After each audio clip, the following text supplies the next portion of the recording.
Hey everybody, RC Nurse here. So what we have here today is the Super Sabre F-100D. So this was actually, I won this in a raffle at one of my local RC events. This is by Flex Innovation. Before I had gone to the event, I hadn't heard of this company before, but going to the website, they have a lot of cool airplanes, a lot of cool plug and plays and whatnot. Yeah, I was fortunate enough to bring this home. As far as some of the dimensions go, wingspan, a little bit more than a meter, length, almost 1500 millimeters, runs off of a single 6S battery. It says right here, 4000 to 6200 milliamp, 6S lipo. The one I got is the camouflage one right here. Yeah, so it should be probably about the same size as most of my other airplanes around here. As you can tell, I am quickly running out of space, so I need to figure something out. Going around to the back here, here are just some technical details. It's saying here, plenty of room for different size batteries. Comes with a V-Good 100 amp ESC. Never heard of that brand before. With an 8 amp switching BEC. And it's a Outrunner motor, 600 kV, 11 blade fan. There is something else on here that I saw. I think it's on the bottom. The way that this is engineered, even from, I mean, it being a realistic airplane, with a big old hole in the front for all the air that it needs. It doesn't need any cheater holes, so that's cool. The airplane does not have a single cheater hole slash cheater vent. So we're gonna unbox it, get it put together, and the next video will be a flight video. And then also, really quick, I know I haven't been doing a lot of RC car stuff. Unfortunately now, the weather's getting kind of cold outside, so plastic becomes brittle and then it breaks when it's cold out. I will obviously be continuing with the RC stuff. It's just right now I got the F-100D to unbox, so here we go.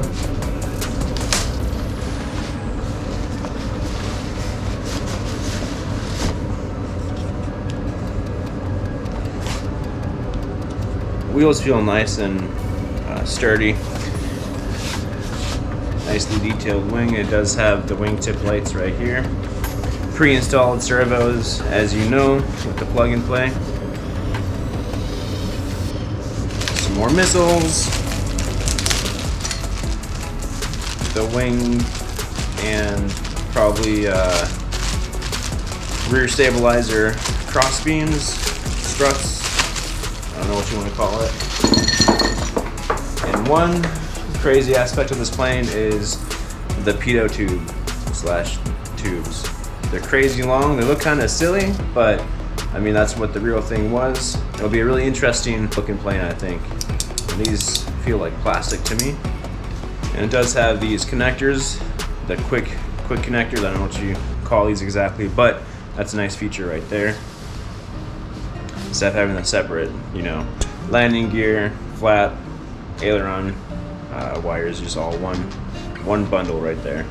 Yeah, the paint job is really nice. It does have, it's kind of weird. It has like a gritty feeling to it. It feels good though. It does feel good. It does come in a Thunderbird scheme. I am happy that I got the camouflage because the Thunderbird one doesn't come with any of the extra missiles or anything like that. But here's the vertical fin slash rudder. It does have some nice details right here. It says drag chute jettison mechanism and rig pin access hole. So that's pretty cool. It has, little decals right there. Stabilators slash elevator. These do look very nice. Good quality here.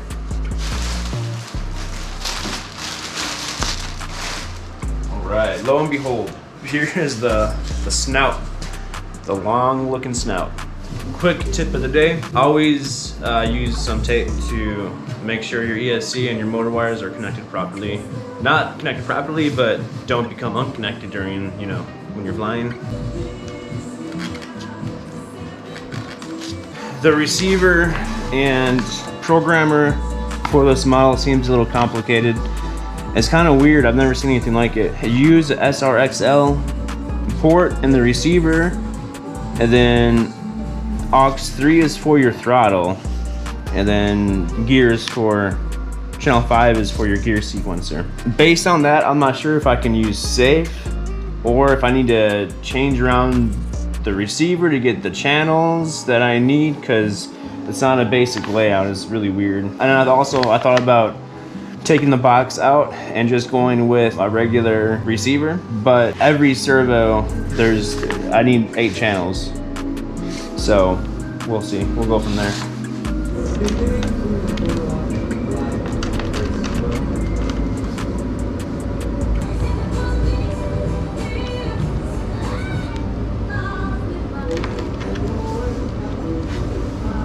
In the manual, it wants you to plug in the throttle to channel 3.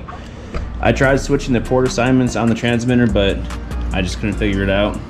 I mean, I could figure it out, but it wasn't working the way that it was supposed to. So I went ahead and put the throttle in channel 1, the landing gear into channel 5, like what the manual calls for. And then the programming box is connected to the bind port / SRXL2 port in the front. And then this bind port plugs into the Aurora system right here.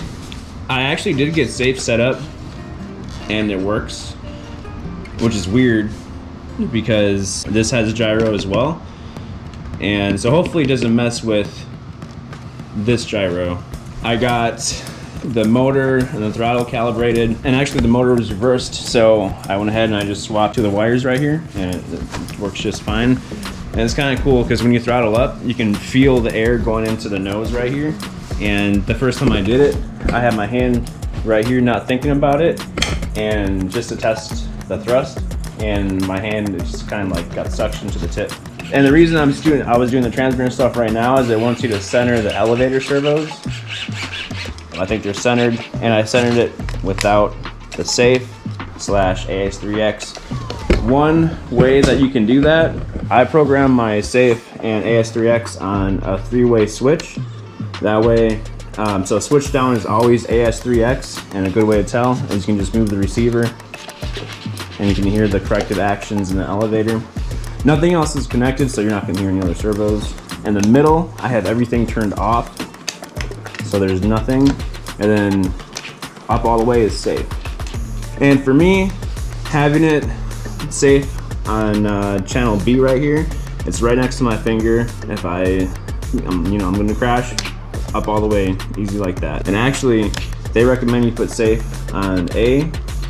A doesn't work, neither does H right here. It's actually closer to my finger having it on this channel B right here. So that works out just fine.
Alright everybody, so I'm all finished up here with the Flex Innovations F-100D. Putting the plane together wasn't a challenge, but getting all the trim set correctly, having to go through called the Aurora box. I don't know if Flex Innovations owns whatever this is, but it's called the Aurora. So it's like 3 Wings blue box, more complicated. Can program it. I don't want to program it at this point. I think at some point I will end up taking the whole thing out and just go with like a 8-channel receiver and just do it myself. The receiver AR637TA is the one I have in there. The flaps were not lining up initially, but after about an hour of tinkering with it, I got them to line up for the most part on both sides. The servos do sound really nice and smooth, which I like. There is a little bit of Tailoron mixing within that Aurora, You can see it right there. I tried to separate the channels to where I could have the Aurora on a separate channel and then just go through the receiver for the gyro, but it doesn't seem to work right now. I'm sure I could figure it out, but I spent a long time on this plane today. Also, what's nice is it seems like there's some built-in expo to the nose wheel, which is nice. Daddy, help me. And as I mentioned before, another nice thing is that there are no cheer holes. All the air goes to the front right here. There is some pre-programmed mixing within this red box right here. It seems to be the mixing and the gyro won't mess with what I have going on within the receiver. I just wish I could turn it off completely, but that's all right. Because normally I have my complete stabilization off right in the middle of the button right here, of the switch. But the safe does work. I did test it, flipping it upside down, and the ailerons do coordinate left and right, and then up and down as well. For now, I'm just gonna have to live with pre-programmed gyro and go from there. So hopefully it's not too big of a nuisance or anything. But yeah, the servos do sound really nice, so I am happy about that. And there is a lot of nice little details on the model. Every little cover has, you know, little phrases and words like fuel level, fuel valves, all up and down the entire fuselage. It does have really nice details. So I haven't really seen that before on a plug and play, which is nice. Now, as far as the quality aspect of it, on the top of these missiles, you can see where the green was missed right here. And then same thing on the other missile, or whatever this is. Initially, I thought that it was just the fin that wasn't painted in the back, but all the control surfaces, you can tell that it's just white styrofoam. So it's kind of cool though. On the inside of the, I don't know, thrust tube or whatever you want to call that, it's coated with Lexan possibly, and it makes it so it's a smooth airflow going back from the EDF, because otherwise there are notches and whatnot in the styrofoam. So that's pretty cool. Another thing too, 6S pack, and it's pushed all the way back, and it CGs just fine.